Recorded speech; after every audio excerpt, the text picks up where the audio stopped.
Nous allons maintenant commencer la présentation dont le sujet est autisme et médiation équine et nous verrons quelles sont les modalités et l'intérêt de la médiation équine pour les personnes avec autisme. Alors tout d'abord, je situerai les différents contextes en médiation équine et puis je détaillerai certaines particularités de l'autisme qui sont importantes à connaître pour la pratique de la médiation équine avec des personnes autistes. Et puis, nous verrons quel est l'intérêt de la médiation équine, quels en sont les principes et quels bénéfices sont obtenus.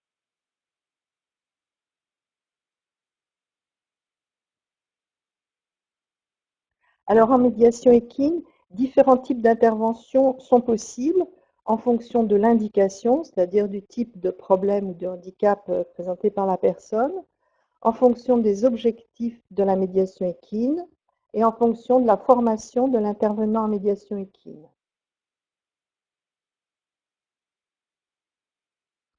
Alors, on peut distinguer plusieurs types d'interventions. On peut distinguer trois types d'interventions, de contextes, de situations. Tout d'abord, les thérapies avec la médiation équine, qui sont des soins assistés du cheval, le cheval donc en tant que médiateur, et qui sont réalisés par des thérapeutes qui sont des professionnels du secteur sanitaire et médico-social. Et ces thérapeutes sont formés à la médiation équine ou bien ils exercent en partenariat avec un professionnel de l'équitation.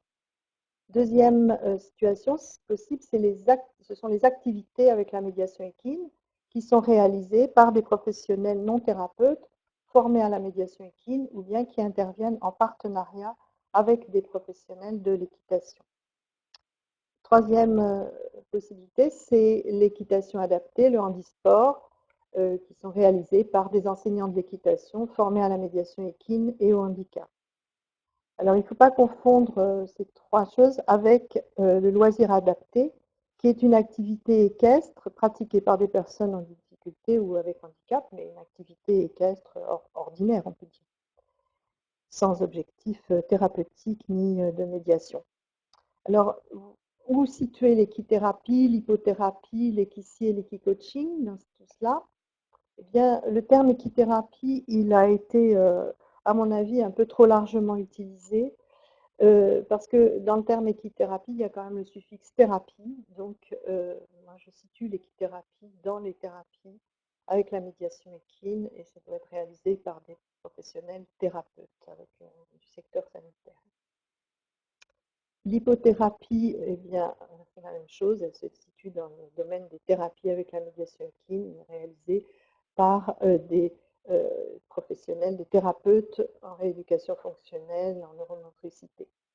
L'équitie et l'équicoaching sont le plus souvent pratiqués par des professionnels non thérapeutes du secteur social ou autre et rentrent dans les activités avec la médiation équine.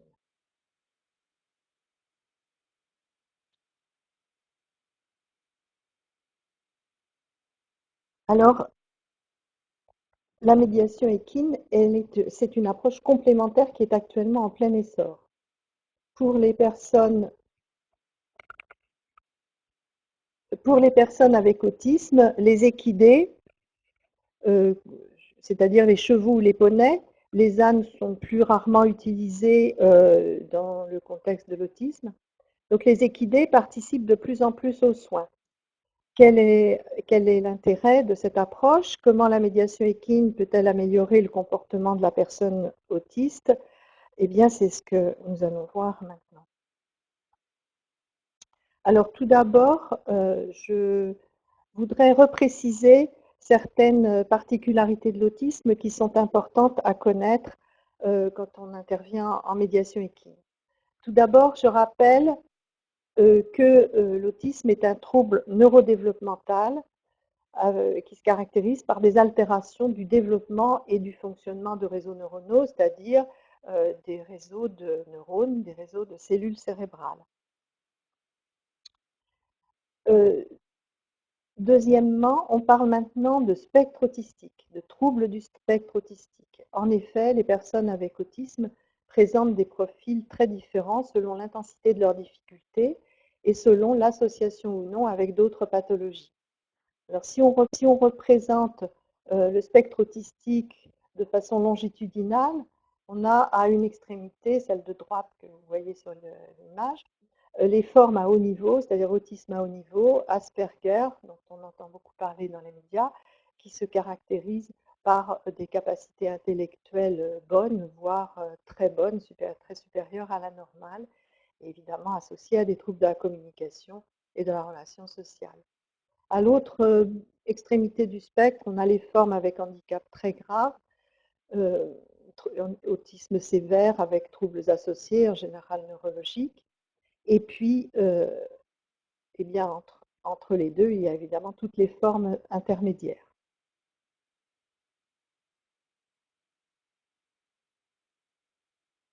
Alors, les avancées scientifiques ont mis en évidence des dysfonctionnements cérébraux qui expliquent les difficultés des personnes avec autisme.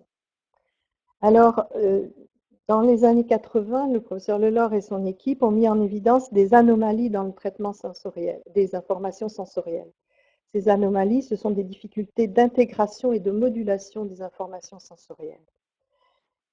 Et il y a aussi des déficits de certaines fonctions neuropsychophysiologiques qui ont été constatées. Ce sont des fonctions qui permettent l'adaptation du sujet au plan cognitif et social. On s'est aperçu aussi qu'il y avait des anomalies du fonctionnement cérébral dans les zones qui concernent le langage et les compétences sociales et des anomalies des réactions cérébrales au changement.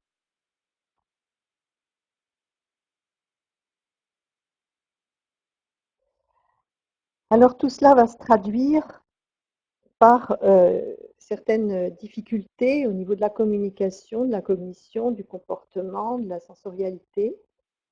Alors l'intervenant en médiation équine, il va être confronté à des troubles de la communication verbale, c'est-à-dire par le langage. Et là, il faut considérer qu'il y a des difficultés à la fois dans le domaine de l'expression, la personne autiste a des difficultés à s'exprimer par le langage, mais aussi à comprendre le langage d'autrui. Et puis, il y a des troubles de la communication non verbale, c'est-à-dire de la communication par les gestes et les mimiques. Et là encore, la personne autiste va avoir non seulement du mal à s'exprimer par les gestes et les mimiques, mais aussi à comprendre les gestes et les mimiques d'autrui. Alors, les particularités sensorielles, elles sont aussi euh, très importantes à considérer. Maintenant, on en parle davantage, mais elles sont mieux connues.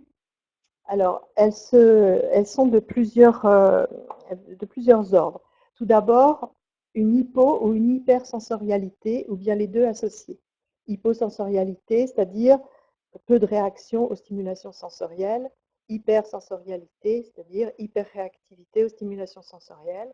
Et les deux associés, ça veut dire que eh bien, euh, la personne autiste peut réagir à certaines stimulations, comme par exemple la voix, et par contre, hyper réagir à d'autres stimulations, par exemple le bruit d'un avion, le bruit d'un aspirateur, etc. Il y a aussi des difficultés à traiter et associer entre elles les informations sensorielles. Pour la personne autiste, voir et écouter en même temps, c'est quelque chose de difficile. Et c'est valable pour tous les canaux sensoriels. Les particularités visuelles sont, eh bien, ce sont les difficultés de contact par le regard, d'exploration visuelle et puis une grande attention aux détails. Alors tout ça va faire que la personne autiste a une perception de l'environnement différente de celle d'une personne ordinaire et que si l'environnement est très chargé en stimulation, la personne autiste peut avoir une impression de cacophonie et une grande difficulté à décoder les informations.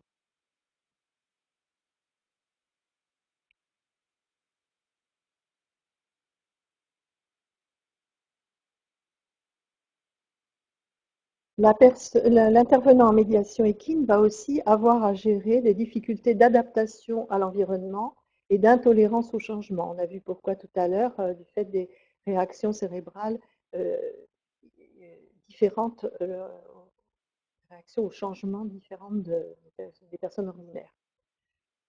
Au niveau émotionnel, il y a aussi des difficultés dans le domaine de la compréhension des émotions d'autrui, euh, difficulté aussi à exprimer ses propres émotions pour la personne autiste et à réguler ses émotions, ce qui peut engendrer des, de l'anxiété, des colères, de la tristesse.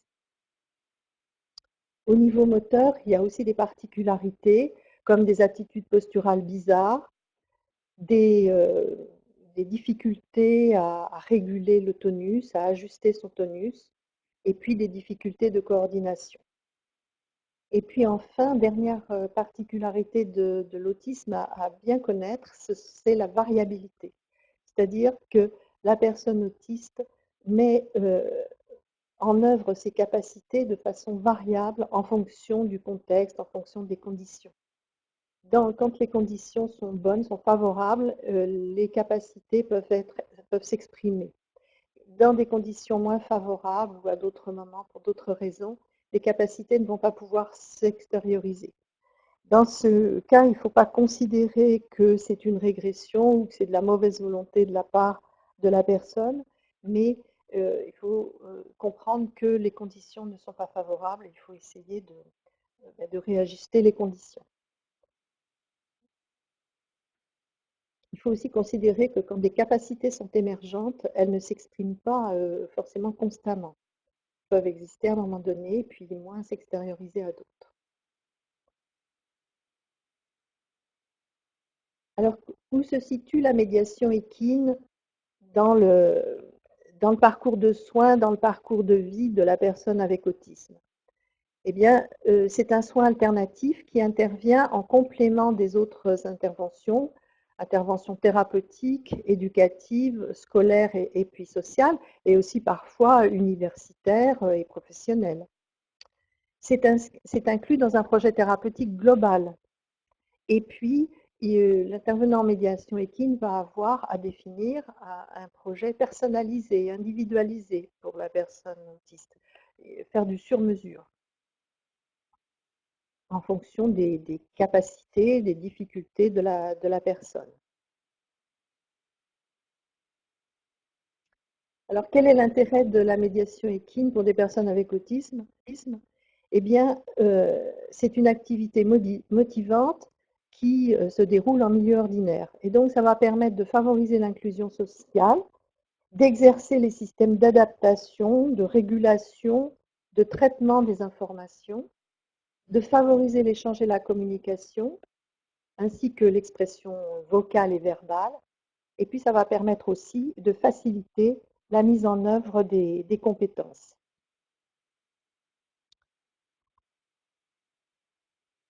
Alors, certains principes sont importants à respecter en médiation équine avec les personnes autistes.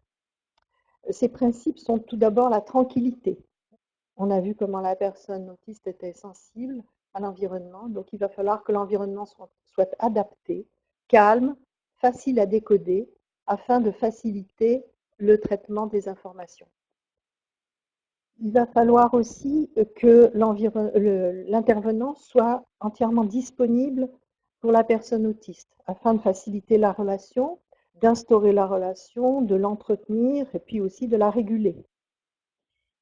Le troisième principe, c'est la réciprocité, parce que l'objectif, c'est l'échange et la communication. Il va donc falloir favoriser les interactions et les enrichir. Et puis, quatrième principe, c'est la flexibilité. On a vu que l'adaptation, que le changement, c'était quelque chose de difficile pour la personne autiste. Eh bien, il va falloir faire preuve de beaucoup de souplesse pour permettre de développer une adaptation progressive au changement. Alors l'intervenant, eh bien, il faut qu'il soit tranquille, prévisible, étayant et à, du fait de tout ce qu'on a dit auparavant, on comprend pourquoi. Il faut éviter de surstimuler la personne autiste avec trop de paroles, trop de mouvements, trop de consignes. Il faut être prévisible euh, pour que la personne autiste sache comment décoder l'intervenant, que ce soit toujours à peu près les mêmes signaux qu'il envoie, et puis étayant évidemment pour aider la personne à progresser, à développer ses compétences. Alors l'intervenant doit s'adapter au comportement de la personne autiste et à ses difficultés, mais aussi à ses compétences. Et puis, donc, ça nécessite un ajustement permanent. Il va inviter la personne autiste à échanger, à s'exprimer, il va l'aider à surmonter ses peurs, il va respecter une progressivité dans la difficulté, mais enfin ça, c'est pas propre à la condition des personnes autistes. Et va faire varier en souplesse les activités et le cadre pour exercer au changement. Et puis évidemment, il encourage et puis il félicite. Alors les principaux objectifs à avoir en médiation équine avec des personnes autistes concernent la communication et la relation, la cognition, les émotions et puis le domaine sensoriel et moteur. Donc, on va avoir pour objectif de solliciter l'attention, de rechercher le contact par le regard, d'exercer l'imitation de gestes, l'utilisation de gestes à visée communicative, de stimuler les échanges vocaux et verbaux et de réguler le comportement, de favoriser et encourager la stabilité.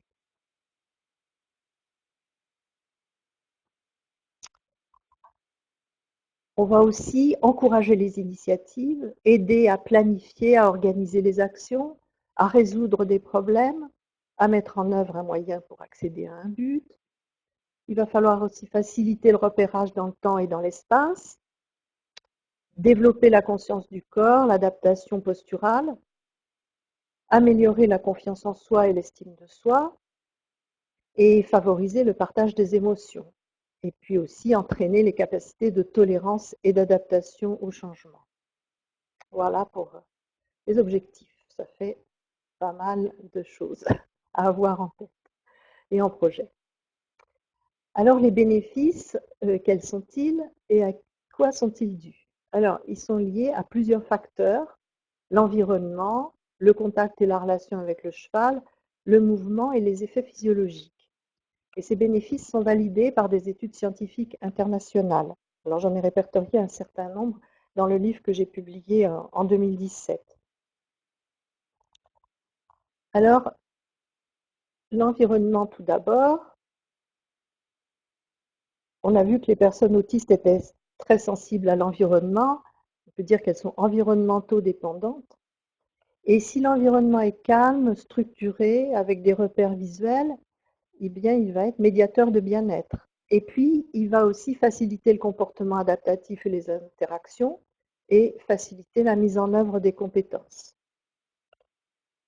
Alors, le contact et la relation avec le cheval sont bien sûr très très importants.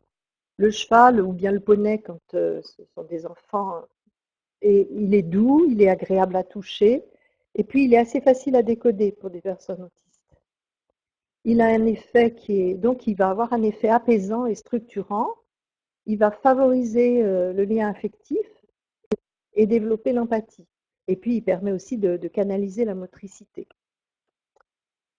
Mais le cheval, il a aussi ses propres besoins, il peut exprimer son désaccord, et de ce fait, il va entraîner des comportements interactifs.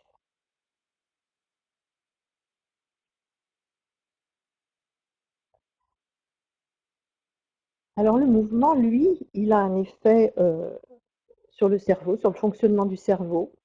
D'une part, il apaise et d'autre part, il entraîne une stimulation multisensorielle qui va favoriser l'intégration sensorielle. Et on a vu comment que chez la personne autiste, tout ce qui était intégration sensorielle, eh bien c'est difficile. Donc ça va faire une rééducation de ses capacités d'intégration sensorielle. La position assise sur le cheval ou le poney et le corps droit favorise l'exploration visuelle. Donc ça favorise l'utilisation de la vision pour explorer l'environnement.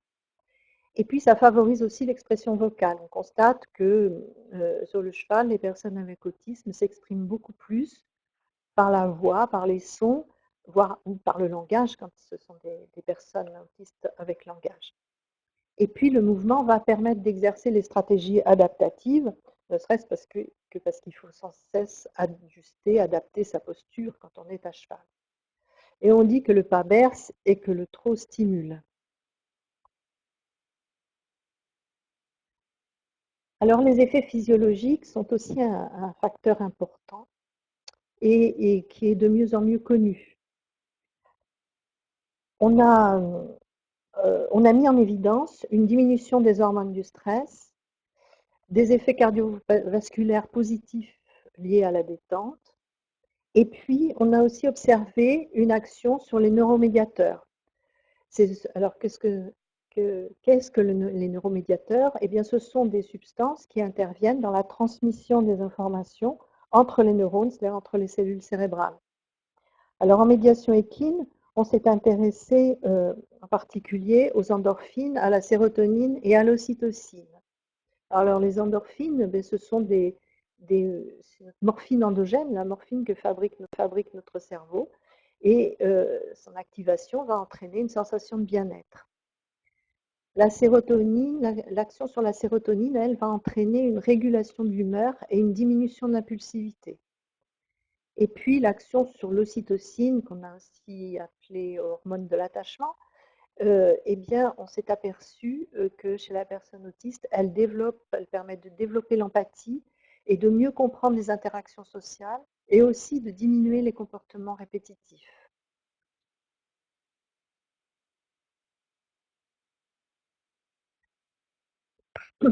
Et pour finir sur les bénéfices,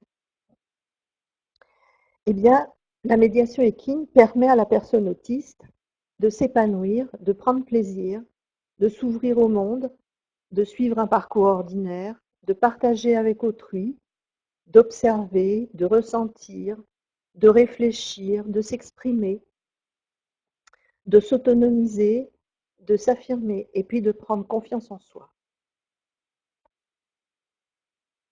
Alors voilà, pour conclure, qu'est-ce qu'il faut retenir de tout ça? Eh bien, tout d'abord que la médiation équine est actuellement en plein essor, qu'elle s'appuie sur et qu'elle implique une collaboration entre le milieu socio-éducatif et le milieu équestre, qu'il faut différencier les thérapies avec la médiation équine, des activités avec la médiation équine et de l'équitation adaptée, qui ont des indications différentes et pour lesquelles la formation des professionnels est différente. Alors cette approche est très appréciée des personnes autistes. Et quant aux bénéfices, ils sont reconnus par des études scientifiques récentes en ce qui concerne l'autisme. Dans les autres domaines de la médiation équine, il y a encore des études à mener. Alors dans l'autisme, les recherches scientifiques doivent encore être poursuivies pour valider officiellement les résultats. Alors voilà pour cette présentation. Je vous remercie de votre participation et je vous invite maintenant à poser vos questions dans le chat public. J'essaierai de répondre à un maximum de questions. Donc voilà, donc les 3 premières questions sont est-ce que quelqu'un formé à la médiation animale sans diplôme peut exercer en binôme avec un professionnel de santé dans le cadre de la médiation équine? Alors, bon, là, moi, je dirais que c'est un petit peu compliqué parce que c'est pas une situation tout à fait non, habituelle. Bon, il y a quand même un cadre législatif qui est de plus en plus précisé, hein. Et là, il faut vraiment s'adresser. Je pense que vous pouvez, pour avoir la réponse, vous adresser au syndicat des professionnels de la médiation équine, parce que ils vous donneront des. Moi, je ne suis pas très compétente au plan législatif, hein, mais je pense que ça doit être difficile. On peut assister bien sûr à un